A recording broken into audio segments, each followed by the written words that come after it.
Students, welcome back to our channel. और आज मैं आपके लिए लेकर आ रहा हूं एक न्यूमेरिकल फंड फ्लो स्टेटमेंट का। देखिए, पिछली वीडियो में भी मैंने आपको एक न्यूमेरिकल सॉल्व कराया था। फंड फ्लो स्टेटमेंट कोई सिंपल सा चैप्टर तो है नहीं, तो इसके लिए हमें बहुत सारे न्यूमेरिकल सॉल्व करने ही होंगे। हमें समझना होगा हर टॉपिक को बार बार। भाई, अगर बार बार नहीं समझेंगे तो वो आप उतना गेन नहीं कर पाएंगे। तो आज मैं एक और क्वेश्चन लेकर आ रहा हूं सो दैट कि आपको टॉपिक समझ में आए, और क्वेश्चन भी ऐसा ला रहा हूं जिसमें काफी सारी एडजस्टमेंट है, जिससे कि आपको एक एक एडजस्टमेंट समझ में आए। तो स्टार्ट कर रहा हूं मैं इस क्वेश्चन को कि क्या कह रहा है इस क्वेश्चन में। देखिए, इस क्वेश्चन में मुझसे कह रहा है the balance sheet of X limited as on 31st of December 2014 and 15, यानी 2014 और 2015 की मुझे बैलेंस शीट दी गई है, जो नीचे लिखा हुआ है, जिसमें पूरे हेड हैं इक्विटी एंड लायबिलिटी, जिसके अंदर है share holder fund, share capital है, रिजर्व एंड सरप्लस है। रिजर्व एंड सरप्लस के अंदर 2 पॉइंट हैं, एक है सिक्योरिटी प्रीमियम रिजर्व और एक है स्टेटमेंट ऑफ पीएल। इसके बाद है non current liability. Non current liability में मुझे दिए हुए हैं डिबेंचर्स। इसके बाद है करंट लायबिलिटी। करंट लायबिलिटी में है creditor, bank overdraft, propose dividend, provision for tax. Asset side में मुझे दी हुई है नॉन करंट असेट्स, जिसमें है फिक्स असेट्स, इन्वेस्टमेंट और गुडविल। करंट असेट्स दी हुई है स्टॉक, डेटर, प्रीपेड एक्सपेंसेस और कैश। ठीक है, तो मैंने आपको पहले भी समझाया था, पिछली वीडियो में भी मैं आपको इसी बात को समझाता हुआ आ रहा हूं कि जब हम फंड फ्लो का क्वेश्चन कर रहे हैं तो क्वेश्चन को डिवाइड कर लीजिए। देखिए, इस क्वेश्चन में है क्या, करंट असेट्स, करंट लायबिलिटी। सबसे पहले तो इसे ही डिवाइड करिए कि current assets, current liability question में से हट जाएंगी तो क्वेश्चन कितना छोटा सा बन जाएगा हमारे पास। क्वेश्चन बहुत ही छोटा सा हमारे पास रह जाएगा और हम क्वेश्चन को इजी तरीके से कर पाएंगे। देखिए क्या है, कुछ एडजस्टमेंट है, इन एडजस्टमेंट को आपको समझना है, इन एडजस्टमेंट को आपको समझना है और एडजस्टमेंट के अकॉर्डिंग क्वेश्चन को सॉल्व करना है। लेकिन फिर भी मैं आप लोगों को बता दूं कि प्रोविजन फॉर टैक्सेशन और डिविडेंड बैलेंस शीट में है और हम इसे करंट असेट्स, करंट लायबिलिटी मानते भी हैं। लेकिन जब हम फंड फ्लो कर रहे हैं तो हमारा जो अकाउंटिंग स्टैंडर्ड्स हमसे कहते हैं, जो हमारे एक्सपर्ट हमसे कहते हैं, एक्सपर्ट की बिल्कुल क्लियर ओपिनियन है कि इन दोनों को आप करंट लायबिलिटी की तरह ट्रीट ना करें। केवल यदि अनक्लेम्ड डिविडेंड दिया हुआ है, केवल अनक्लेम्ड डिविडेंड, तो फिर आप उसको करंट लायबिलिटी में लें। यानी कि करंट लायबिलिटी में मेरे पास अगर मैं ध्यान दूं तो 4 चीजें थी, लेकिन 2 लूंगा, 2 नहीं लूंगा। यानी कि 2 कौन कौन सी लूंगा, क्रेडिटर और बैंक ओवरड्राफ्ट, ये 2 लूंगा बस। इसके बाद करंट असेट्स में स्टॉक, डेटर, प्रीपेड एक्सपेंसेस और कैश, ये 4 लूंगा मैं। ठीक है, तो मेरे पास ये शेड्यूल है, आप इसे देख लीजिए। इधर debtor, stock, cash, prepaid expenses, ये 4 मैंने लिए हैं। बैंक ओवरड्राफ्ट और क्रेडिटर्स, ये 2 मैंने लिए हैं। और ध्यान से देखिए फोकस करते हुए, आपको 2 ईयर्स दिए हुए हैं, एक दिया हुआ है 14, एक दिया हुआ है 15। तो पहले हमें लिखना है 2014 की वैल्यू और फिर लिखनी है 2015 की वैल्यू। लेकिन क्वेश्चन में उल्टी दी हुई है, क्वेश्चन में पहले 15 है फिर 14 है। जनरली ऐसा ही क्वेश्चन मिलेगा भी, क्योंकि जो एक्चुअल में मेंशन होना चाहिए पहले current year and then previous year होना चाहिए, तो उसी के सेंस में क्वेश्चन दिया है। तो 2014, लेकिन मुझे जब क्वेश्चन करना है तो पहले प्रीवियस ईयर फिर करंट ईयर, फिर मैं इस शेड्यूल को तैयार करूंगा। तो इस शेड्यूल में मेरे पास 4 असेट्स हैं, चारों असेट्स की वैल्यू मैंने लिखी है कि 2014 में मेरे पास स्टॉक 1,20,000 का था, जो कम होकर 80 का रह गया। डेटर 60,000 रुपए के थे, जो कम होकर 40 के रह गए। कैश मेरे पास 12,000 रुपए का था, जो कम होकर 5,000 रुपए। जबकि प्रीपेड एक्सपेंसेस पहले 8,000 रुपीज के थे, जो रिड्यूस होकर गायब हो गए। अब आप यहां पर समझें। इसके बाद है बैंक ओवरड्राफ्ट और क्रेडिटर, जो पहले 80 का था बैंक ओवरड्राफ्ट, वो 1 लाख का हो गया। क्रेडिटर जो 60 के थे वो 75 के हो गए। अब इस क्वेश्चन में सबसे पहले शेड्यूल को तैयार कर लें। शेड्यूल तैयार हो जाएगी तो हम क्वेश्चन में आगे बढ़ पाएंगे। अब देखिए, 60 से 40 रह गए, यानी 20,000 रुपए डिक्रीज हो गए। असेट्स में डायरेक्ट है, इंक्रीज हो रहा है तो इंक्रीज, डिक्रीज हो रहा है तो डिक्रीज। 1,20,000 के थे, 80,000 के रह गए, यानी 40,000 रुपए कम। 12,000 के थे, 5,000 के रह गए, यानी 7,000 रुपए डिक्रीज। 8,000 के थे, गायब हो गए, यानी 8,000 रुपए डिक्रीज।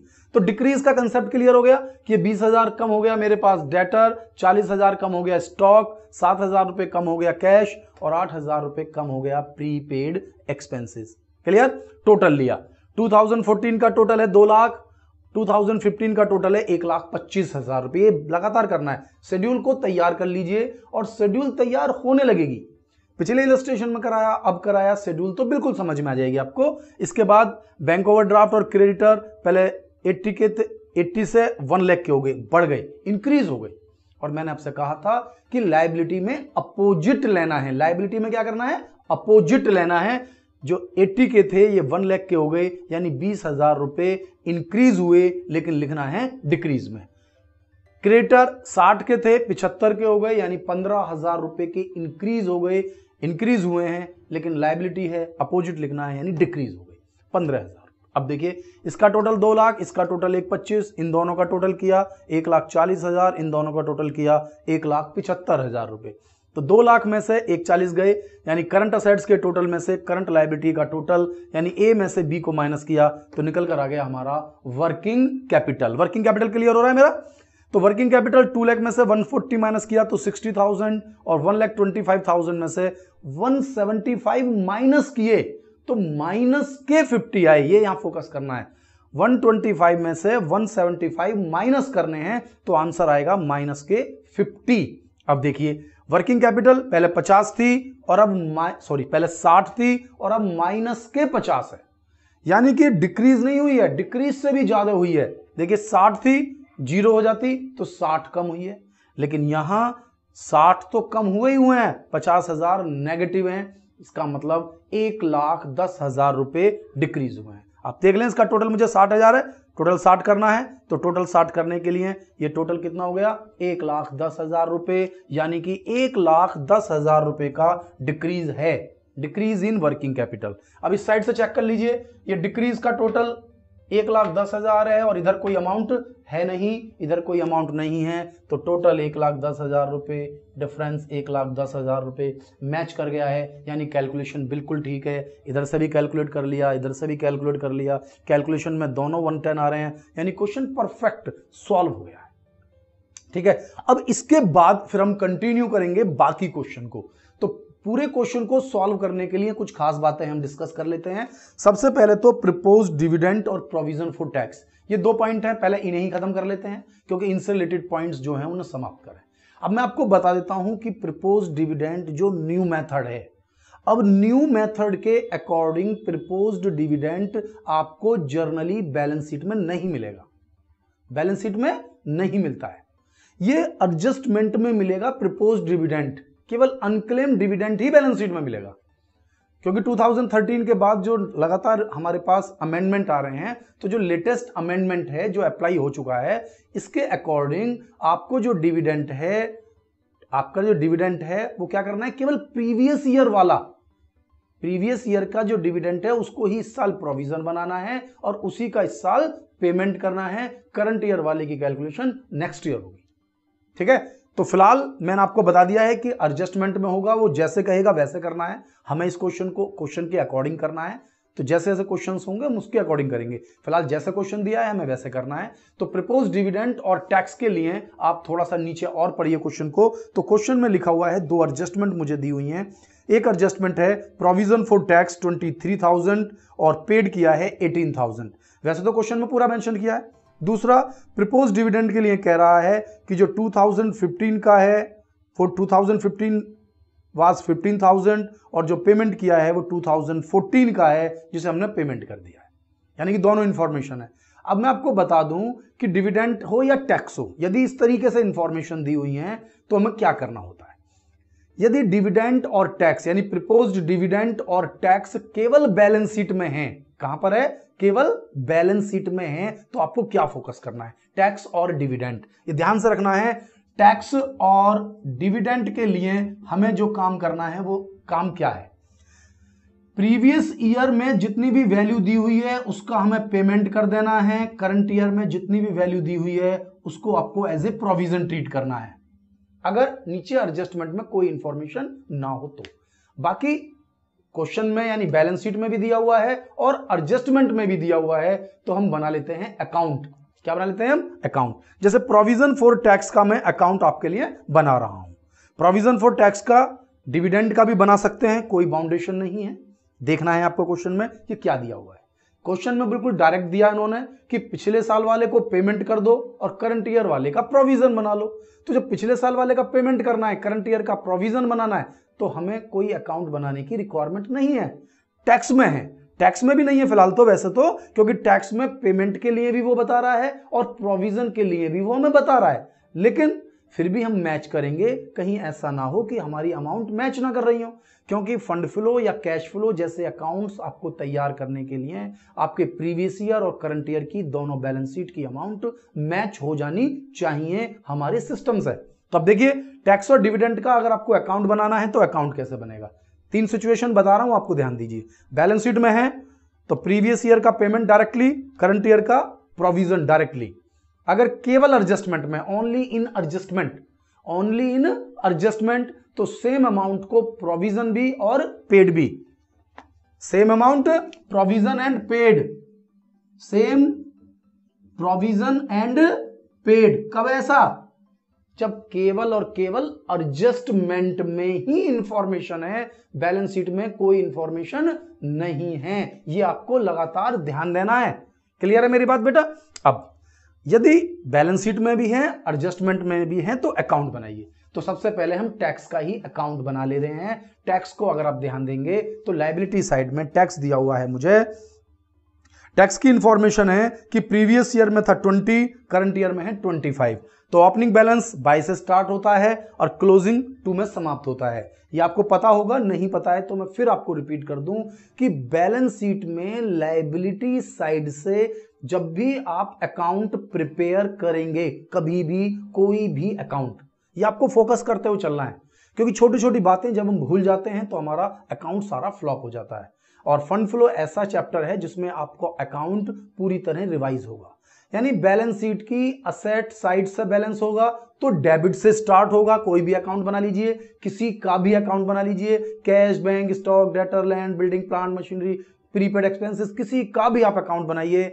यदि आप असेट साइड से बना रहे हैं तो ओपनिंग बैलेंस यानी to balance BD debit side से शुरू होगा, और यदि आप लायबिलिटी साइड का कोई अकाउंट प्रिपेयर कर रहे हैं, कोई भी अकाउंट, चाहे वो कैपिटल हो, क्रेडिटर हो, बीपी हो, लोन हो, आउटस्टैंडिंग एक्सपेंसेस हो, कुछ भी हो, टैक्स हो, डिविडेंड हो, यदि वो लायबिलिटी साइड का टर्म है तो उसकी स्टार्टिंग हमेशा क्रेडिट साइड से होगी और क्रेडिट साइड से ही वो इंक्रीज होगा।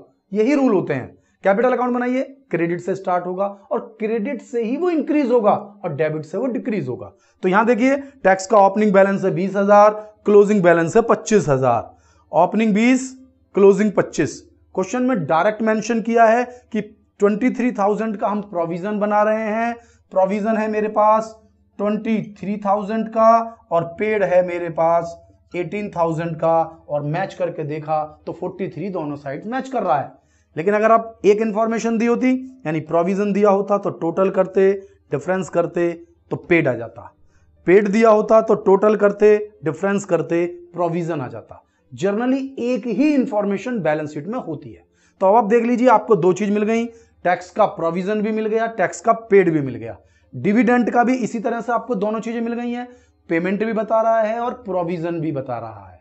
ठीक है, अब हम इन 2 पॉइंट को, यानी टैक्स और डिविडेंड के पॉइंट को सॉल्व कर लेते हैं इजीली। कैसे कैसे, कहां कहां आएंगे, अब हम इसको फोकस करते हैं। ठीक है बेटा, तो फोकस कर लीजिए टैक्स और डिविडेंड के दोनों पॉइंटों को। मैंने आपको समझा दिया है कितना प्रोविजन कितना पेड। तो थोड़ा सा इस पर आते हैं, फिर दोनों पॉइंट्स को लिखते हैं और समझाता हूं। एक है हमारे पास फंड फ्लो स्टेटमेंट और एक है adjusted PL account. Main account तो फंड फ्लो स्टेटमेंट ही है, लेकिन वर्किंग नोट में मुझे फंड फ्रॉम ऑपरेशन निकालने के लिए, फंड फ्रॉम ऑपरेशन कैलकुलेट करने के लिए मुझे तैयार करना होता है पीएल एडजस्टमेंट अकाउंट या एडजस्टेड पीएल अकाउंट या फिर स्टेटमेंट। ऐसा कुछ नहीं है, आप इनका स्टेटमेंट भी बना सकते हैं। ये सब चीजें प्लस हो जाएंगी, इधर सारी माइनस हो जाएंगी। और तो और फंड फ्लो स्टेटमेंट में भी आप इस अकाउंटिंग फॉर्म की जगह रिपोर्टिंग फॉर्म, जो रिपोर्टिंग फॉर्म होती है उसमें सोर्स और फिर नीचे एप्लीकेशन, यानी इस तरीके से भी आप फंड फ्लो स्टेटमेंट तैयार कर सकते हैं, यानी हॉरिजॉन्टल भी बना सकते हैं और वर्टिकल भी बना सकते हैं, दोनों तरीके से। ठीक है, तो ये जो फंड फ्लो स्टेटमेंट है, इधर सोर्स ऑफ फंड यानी कि पैसे का आना, फंड्स का आना और फंड्स का जाना, तो इधर क्या है, इनफ्लो, क्या है, इन, और इधर है हमारे pass out, inflow of fund, outflow of fund. जबकि हमारे पास जो एडजस्टेड पीएल अकाउंट है ये हमें बताता है opening balance, closing balance, opening balance, closing balance. फिर ध्यान दीजिए, पीएल होगा तो लायबिलिटी साइड में होगा, लायबिलिटी का ओपनिंग बैलेंस क्रेडिट से ही होगा, और ओपनिंग बैलेंस इधर, क्लोजिंग बैलेंस इधर। अब इसके अंदर मैंने आपको पिछली दोनों वीडियोस में यही बात बताता रहा, यही बात समझाता रहा कि डेबिट साइड में क्या क्या आएगा। तो डेबिट साइड में जो पहली वीडियो थी उसमें तो परफॉर्म ही बताया, सारे टर्म्स बता दिए थे। सेकंड वीडियो में फिर लॉजिक बताया था कि जितनी भी चीजें आप पीएल अकाउंट में प्रॉफिट निकालते समय आपने डाली थी लेकिन मनी का आउटफ्लो नहीं हुआ था, वो सभी चीजें इसके अंदर आएंगी और सारे प्रोविजंस इसके अंदर आएंगे। ठीक है, तो अब अभी हमने 2 पॉइंट्स निकाले थे, उन 2 पॉइंट्स को पहले डाल लेते हैं, फिर हम आगे बढ़ते हैं। 2 चीजों का प्रोविजन और पेड था मेरे पास, प्रोविजन और पेड, तो दोनों का प्रोविजन आप यहां डाल दीजिए। ये देखिए डिविडेंड का प्रोविजन और ये हो गया मेरे पास टैक्स का प्रोविजन, और दोनों का पेड यानी कि फंड जा रहे हैं आप क्रेडिट साइड में, दोनों को ले लीजिए। ये पॉइंट आपको समझ में आना ही चाहिए, देख लीजिए। प्रोविजन एंड पेड, जितने भी प्रोविजंस होंगे वो एडजस्टेड पीएल अकाउंट में आएंगे और जितने भी पेड होंगे सारे पेमेंट हमारे पास फंड फ्लो स्टेटमेंट में एप्लीकेशन ऑफ फंड में आएंगे, 10,000 और 8,000। क्लियर हो रहा है, दिख रहा है, समझ में आ रहा है? यानी कि टैक्स और डिविडेंड का पॉइंट क्लियर हो गया हमें। अब हमारे पास हमें देखना है कि हमारी बैलेंस शीट में क्या क्या दिया हुआ है और हमें उसमें क्या क्या करना है, पॉइंट टू पॉइंट समझना है। मैंने आपको फिर बताया था कि कोई भी असेट्स या लायबिलिटी के चेंज होने से क्या मेरी वर्किंग कैपिटल में कोई इफेक्ट हो रहा है, एग्जैक्ट वर्किंग कैपिटल। यदि वो वर्किंग कैपिटल चेंज होगी तब तो मेरे लिए सोर्स और एप्लीकेशन है, और यदि वर्किंग कैपिटल में कोई चेंज नहीं है तो ना तो मेरे लिए सोर्स है और ना ही मेरे लिए एप्लीकेशन है। अब देखते हैं स्टार्टिंग से क्वेश्चन में क्या क्या दिया हुआ है और उसी के अकॉर्डिंग हम इसका सॉल्यूशन करेंगे। ठीक है, तो सबसे पहले इसके अंदर दिया हुआ है शेयर कैपिटल, जो कि पहले 5 लाख रुपए की थी और अब है 6,50,000 रुपए की। पहले थी 5 लाख रुपए की और अब है 6,50,000 रुपए की, यानी 1,50,000 रुपए के शेयर हमने इशू किए, यानी हमारे पास 1,50,000 रुपए कैश आया, यानी working capital I. Working capital बढ़ी तो 1.5 लाख रुपए मेरे लिए सोर्स हुआ। लेकिन क्वेश्चन में एडजस्टमेंट, मैंने आपसे कहा सभी एडजस्टमेंट देखनी है मुझे, सारी एडजस्टमेंट आप बार बार पढ़िए। एडजस्टमेंट में लिखा हुआ है हमारे पास डायरेक्टली बिल्कुल ई पॉइंट में कि बोनस शेयर इशूड, हमने बोनस शेयर इशू किए हैं सिक्योरिटी प्रीमियम रिजर्व में से। तो अगर आप बैलेंस शीट पर ध्यान से देखेंगे तो बैलेंस शीट में रिजर्व एंड सरप्लस की हेडिंग में एक सिक्योरिटी प्रीमियम लिखा हुआ है 50,000 रुपए का, पिछले साल में 2014 में, लेकिन 15 में नहीं है, क्योंकि इस प्रीमियम से मैंने बोनस शेयर इशू कर दिए। तो क्या मेरी वर्किंग कैपिटल बढ़ी? नहीं बढ़ी। बोनस शेयर समझते हैं, जब फ्री ऑफ कॉस्ट कंपनी अपने शेयर होल्डर्स को शेयर इशू करती है, पैसा नहीं लेती है, तो 50,000 रुपए के शेयर तो कंपनी ने फ्री में इशू किए हैं बिना पैसे के, और 1 लाख रुपए के कैश में इशू किए हैं। तो मेरे पास जो सोर्स हुआ वो 1 लाख रुपए का हुआ, और जो 50,000 रुपए इंक्रीज हुए वो प्रीमियम में से हुए, यानी प्रीमियम से शेयर कैपिटल कवर हो गई। 50 का प्रीमियम कम हुआ, 50 की शेयर कैपिटल बढ़ी इक्वल, और लेकिन कैपिटल तो 1.5 लाख रुपए बढ़ी है, तो बाकी का जो 1 लाख रुपए है उससे हमारे पास फंड का इंक्रीमेंट हुआ, तो issue of share capital 1 lakh रुपए पैसे आए। समझ लीजिए, यानी कि इस क्वेश्चन में आपको पॉइंट्स मिल गए। हमारे पास बोनस शेयर भी मुझे मिल गया, इशू ऑफ शेयर भी मिल गया, और बोनस शेयर को प्रीमियम में से इशू किया, ये पॉइंट भी मेरी समझ में आया। तो दोनों तीनों पॉइंट्स को समझते हुए चलें, छोटी छोटी बातों को समझें। एडजस्टमेंट नहीं होती, कोई नहीं बात होता तो 1.5 लाख रुपए होते। आगे बढ़ते हैं क्वेश्चन में। 2 पॉइंट खत्म हो चुके हैं, शेयर कैपिटल और सिक्योरिटी प्रीमियम रिजर्व, और उसके बाद है मेरे पास पीएल, जिसे मैं ऑलरेडी डाल चुका हूं। पहले कोई प्रॉफिट का बैलेंस नहीं था और अब है मेरे पास 25,000 रुपए एडजस्टेड पीएल अकाउंट के अंदर। बिल्कुल क्लियर है। एडजस्टेड पीएल अकाउंट के बाद अब हम आगे बढ़ते हैं। हमारे पास क्या है, यानी लायबिलिटी साइड से अब मेरे पास केवल और केवल डिबेंचर्स बचे हैं। डिबेंचर्स यानी कि long term loan. Long term loan यदि इंक्रीज होगा तो यानी मैंने लोन लिया है, फंड्स मेरे पास आ रहे हैं, कम हो रहा है तो मैंने पेमेंट किया है। देखिए क्या कह रहा है, पहले 2 लाख रुपए के डिबेंचर हुआ करते थे 2014 में, लेकिन 15 में है ही नहीं। इसका मतलब है कि जो 2 लाख रुपए का आपने लोन लिया हुआ था उसका आपने पेमेंट कर दिया, आपके पास से 2 लाख रुपए चले गए, आउटफ्लो हो गया मनी का।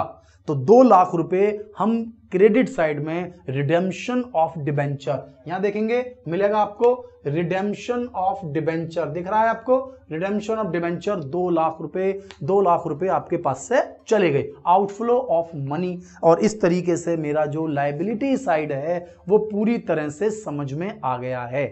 इसमें आपको मैंने टैक्स और dividend special point of view से समझाए, इसका आपको ध्यान देना है। बैलेंस शीट में दिया है, कोई इंफॉर्मेशन नहीं है तो हमेशा टैक्स और डिविडेंड का प्रीवियस ईयर वाली अमाउंट को पूरा का पूरा पेमेंट कर दीजिए और करंट ईयर की सारी अमाउंट का प्रोविजन बना लीजिए, ठीक है। क्योंकि अगर टैक्स और डिविडेंड केवल बैलेंस शीट में दिया है, यदि है तो उसको करंट लायबिलिटी नहीं मानना है हमें फंड फ्लो बनाने के लिए, ठीक है बच्चा। ऐसे ही डिविडेंड, ऐसे ही टैक्स, और केवल एडजस्टमेंट ही है, बैलेंस शीट में है ही नहीं, तो उसी अमाउंट को पहले प्रोविजन के रूप में यहां डाल दीजिए और फिर पेमेंट के रूप में यहां डाल दीजिए, ठीक है। और अगर दोनों जगह है तो अकाउंट बनाना है, opening balance, closing balance, provision इस साइड में और पेड उस साइड में। एक इंफॉर्मेशन देगा, दूसरी कैलकुलेट हो जाएगी। फिलहाल इस क्वेश्चन में दोनों ही दी हुई थी, तो हम अकाउंट बनाए ना बनाए कोई खास इफेक्ट नहीं पड़ता, लेकिन फिर भी मैंने इस अकाउंट को इसलिए बनाया है क्योंकि टैक्स का अकाउंट हम आसानी से समझ सकें। देखिए अब आ जाते हैं हम असेट साइड में, और असेट साइड में आप ध्यान दें, करंट असेट्स तो ऑलरेडी खत्म हो चुकी हैं, तो मेरे पास बची हैं नॉन करंट असेट्स। अब नॉन करंट असेट्स में क्या क्या है, आइए फोकस करते हैं। नॉन करंट असेट्स में मेरे पास है 3 चीजें, गुडविल, इन्वेस्टमेंट और फिक्स्ड असेट्स, ठीक है। तो सबसे पहले हम उठा लेते हैं गुडविल। गुडविल पहले 20,000 रुपए की हुआ करती थी, जो अब 15,000 रुपए की रह गई, यानी बैलेंस शीट में गुडविल को राइट ऑफ किया गया है। कम हुई है ना, कम होने का मतलब क्या है, गुडविल को राइट ऑफ किया गया है। अगर इंक्रीज होती तो परचेज होती, परचेज कहां होती, फंड्स जा रहे हैं आपके बाई साइड में, परचेज ऑफ गुडविल, लेकिन यहां पर कम हुई है और कोई इंफॉर्मेशन नहीं होती, तो हम यही मानते हैं कि गुडविल, पेटेंट्स, कॉपीराइट, ट्रेडमार्क, इस तरह की सभी चीजों को आपने राइट ऑफ किया है। और जितनी भी चीजें राइट ऑफ होंगी वो एडजस्टेड पीएल अकाउंट में यहां ऐड हो जाएंगी। ढूंढ लीजिए, गुडविल राइट ऑफ 5,000 रुपए, ठीक है जी। गुडविल मिल गया मुझे पॉइंट, एक पॉइंट खत्म हो गया। दूसरा इन्वेस्टमेंट, क्या पॉइंट दिया हुआ है, इन्वेस्टमेंट। इन्वेस्टमेंट पहले हमारे पास था 1,50,000 रुपए का, जो अब है 2 लाख रुपए का। इन्वेस्टमेंट कितने का था पहले, 1,50,000 रुपए का, अब है 2 लाख रुपए का। भाई इन्वेस्टमेंट कैसे बढ़ गया, मैंने आपसे कहा था कि हम तो हिस्टोरिकल कॉस्ट कंसेप्ट यूज करते हैं, वैल्यू बढ़ती नहीं है मेरे यहां। घटने का कारण डेप्रिसिएशन और सेल होती है, और इंक्रीज होने का कारण केवल परचेज होती है, और ये इंक्रीज हो रहा है। पहला इन्वेस्टमेंट 1,50,000 का, अब 2 लाख रुपए का, यानी खरीदा है, पैसा गया है। ढूंढ लीजिए, परचेज ऑफ इन्वेस्टमेंट 50,000 रुपए, मैच कर गया होगा आपको, देख लीजिए प्रॉपर तरीके से, आ रहा है समझ में। 50,000 रुपए का इन्वेस्टमेंट आपने परचेज किया, पैसा जा रहा है, पैसा आ रहा है, ये आपको मैच करना है। अब हमारे पास केवल एक असेट्स बची है जिसका नाम है फिक्स असेट्स, जो पहले भी 5,50,000 की थी, आज भी 5,50,000 की है। तो देखने में ऐसा लग रहा है कि कुछ भी नहीं हुआ है, ना ही कोई पैसा आया है और ना ही कोई पैसा गया है, ठीक है। यदि एडजस्टमेंट नहीं है तो कुछ नहीं करेंगे, लेकिन इससे रिलेटेड क्वेश्चन में एडजस्टमेंट दी हुई है। ध्यान से देखिए, हम इसमें ई पॉइंट कर चुके हैं, डी पॉइंट देखिए, depreciation, D point, depreciation for 2015, इस साल का डेप्रिसिएशन 80,000 रुपए है। तो एक तो डेप्रिसिएशन कहां था आपका, ध्यान रखना है आप, एडजस्टेड पीएल अकाउंट में सबसे इंपॉर्टेंट टर्म है ये, जर्नली ये मिलेगा आपको, जर्नली मिलता है, तो इसलिए जरूर लिख लें। डेप्रिसिएशन 80,000 रुपए का, ये हमारा नॉन कैश ट्रांजैक्शन है जो एडजस्टेड पीएल अकाउंट में आता ही आता है। अब आप ध्यान दीजिए कि 5,50,000 रुपए की असेट्स, 80 का तो डेप्रिसिएशन ही लग जाना चाहिए, वो तब भी 5,50,000 की है। फिक्स असेट्स पहले भी 550 की थी, आज भी 550 की है, जबकि 80,000 का तो डेप्रीशिएशन ही लग गया। यदि 5,50,000 में से 80,000 कम कर दूं तो ये तो 80,000 कम होने चाहिए, यानी 4,70,000 रुपए होने चाहिए, लेकिन ये तो 5,50,000 है। इसका मतलब है 80,000 रुपए की एक असेट्स आपने नई खरीदी होगी। जब 80 की घिस गई और तब भी पूरी वैल्यू दिखाई दे रहा है वो, इसका मतलब है 80,000 की नई खरीदी होगी। ढूंढो परचेज ऑफ फिक्स असेट्स, ये रहा, देखो बेटा ये भी मिल गया मुझे, purchase of fix assets 80,000। Focus कर लीजिए, परचेज ऑफ फिक्स्ड असेट्स 80,000, ये हमारा कंप्लीट हो गया है। अब हम पूरी की पूरी एडजस्टमेंट को दोबारा पढ़ लेते हैं, कोई रह ना गई हो। सबसे अंतिम एडजस्टमेंट थी बोनस शेयर की, ये हमने ले ली। डी एडजस्टमेंट थी डेप्रीशिएशन की, ये हमने ले ली। सी एडजस्टमेंट थी हमारे पास डिविडेंड की, ये हमने ले ली। बी एडजस्टमेंट हमारे पास टैक्स की थी, हमने ले ली। ए एडजस्टमेंट में दिया हुआ है नेट प्रॉफिट इस साल का 63,000 है, टैक्स और डिविडेंड को दिए बिना। जबकि हमारा प्रॉफिट कितना है, आपने बैलेंस शीट में प्रॉफिट देखा होगा कि भाई लास्ट ईयर तो प्रॉफिट था ही नहीं, 0 था, और अब बढ़कर हो गया 25, यानी इस साल हमने कमाई केवल 25, लेकिन बैलेंस शीट कितना कह रही है 63। अरे ये कैसे बात हुई, और मैच कर लेते हैं। इन्होंने कहा था विदाउट टैक्स और विदाउट डिविडेंड, तो टैक्स और डिविडेंड वापस जोड़ दीजिए। 25,000 का प्रॉफिट, 23,000 का टैक्स और 15,000 का डिविडेंड, तो 25 और 15 40 और 23 63। दोबारा देख लीजिए, 25,000 का तो इस साल का प्रॉफिट है ही बैलेंस शीट में, जबकि वो विदाउट टैक्स और डिविडेंड है, और टैक्स और डिविडेंड अगर हम उसके अंदर जोड़ दें जो मुझे प्रॉफिट दिया हुआ है, तो नीचे वाले प्रॉफिट के इक्वल में आ जाएगा, यानी कि 15 का डिविडेंड और 23 का टैक्स, दोनों जोड़ दीजिए 63, यानी कि जो मुझे नीचे दिया हुआ है विदाउट टैक्स और विदाउट डिविडेंड वो 63 है, और दोनों का काटकर 25,000 रुपए। ठीक है, यदि आप 63 अमाउंट की अमाउंट लेते तो फिर आपको ये दो अमाउंट नहीं डालनी होती, बाकी अमाउंट डालते।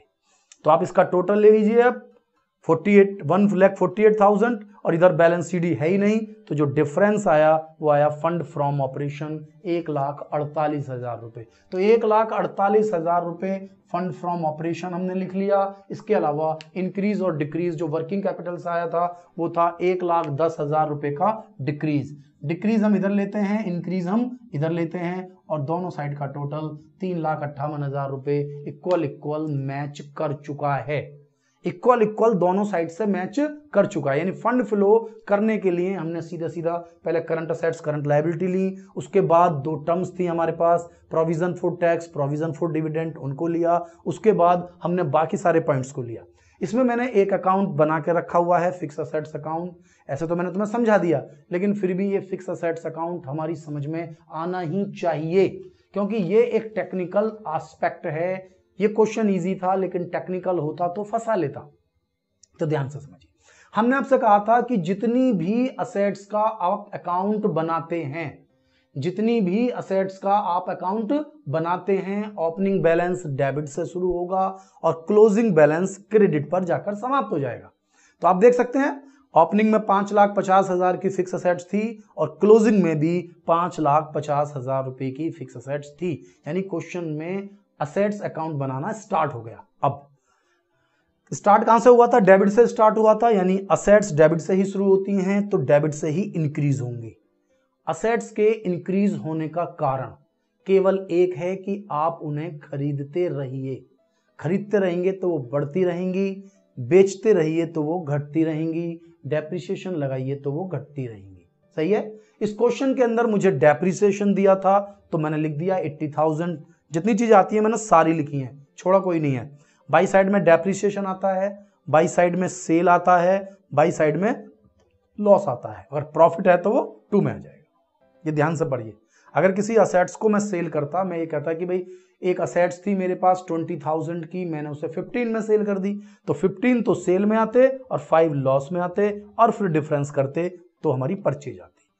ठीक है, फिलहाल हमने कोई ना सेल किया है ना कोई लॉस है, तो इसका टोटल लेकर केवल 5,50,000 का ओपनिंग बैलेंस माइनस किया तो परचेज आ गया 80,000 रुपए, जो मैं आपको समझा रहा हूं कंटिन्यू। तो इसको आप बिल्कुल फोकस तरीके से समझ लीजिए। और मैं आपको एक बात और बता दूं कि ये डेप्रीशिएशन या फिक्स असेट्स जो हम बना रहे हैं, ये बुक वैल्यू मेथड से बना हुआ है। कौन से मेथड से बना हुआ है?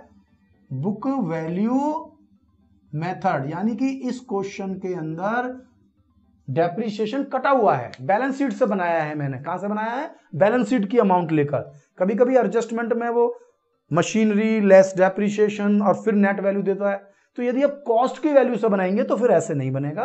कॉस्ट की तरीके से डेप्रीशिएशन मतलब ये फिक्स असेट्स अकाउंट बनाना मैं आपको सिखाऊंगा, लेकिन आप इसे सीख लीजिए, इसमें मिस्टेक नहीं होनी चाहिए। इसमें जो डेप्रीशिएशन आता है वो करंट ईयर का डेप्रीशिएशन, जो डेप्रीशिएशन इस साल अकाउंट में लगेगा। तो ये देख सकते हैं डेप्रीशिएशन जो इस साल लगा है वो वाला डेप्रीशिएशन ही इस अकाउंट में आएगा। जबकि कॉस्ट मेथड से कर रहा होता तो डेप्रीशिएशन आता ही नहीं है, डेप्रीशिएशन आता ही नहीं है। वहां केवल सेल की वैल्यू, परचेज की वैल्यू और प्रॉफिट लॉस का कंसेप्ट क्लियर होता है वहां पर। तो ये आपको समझ में आना चाहिए कि असेट्स अकाउंट कैसे बनाते हैं, कहां कहां क्या क्या कंफ्यूजन मुझे होता है। पॉइंट समझाने की मैंने पूरी कोशिश की है, बड़ी से बड़ा क्वेश्चन लिया सो दैट कि हम ज्यादा से ज्यादा क्वेश्चन को समझ पाएं। और ज्यादा अच्छा है कि आप एक इसका स्क्रीनशॉट ले लें जिससे कि आपको ये टॉपिक पूरा समझ में आ जाए। ठीक है, स्क्रीनशॉट ले लिया है। अब आप मुझे बताइए कि ये वीडियो आपको कैसी लगी। वीडियो यदि पसंद आ रही हो तो वीडियो को लाइक करें, चैनल को सब्सक्राइब करें और इससे भी जरूरी है कि बेल आइकॉन प्रेस कर लें जिससे कि मेरी जो नई वीडियोस हैं उनके नोटिफिकेशन आपको लगातार मिलते रहें। थैंक यू, मिलता हूं अगली वीडियो में।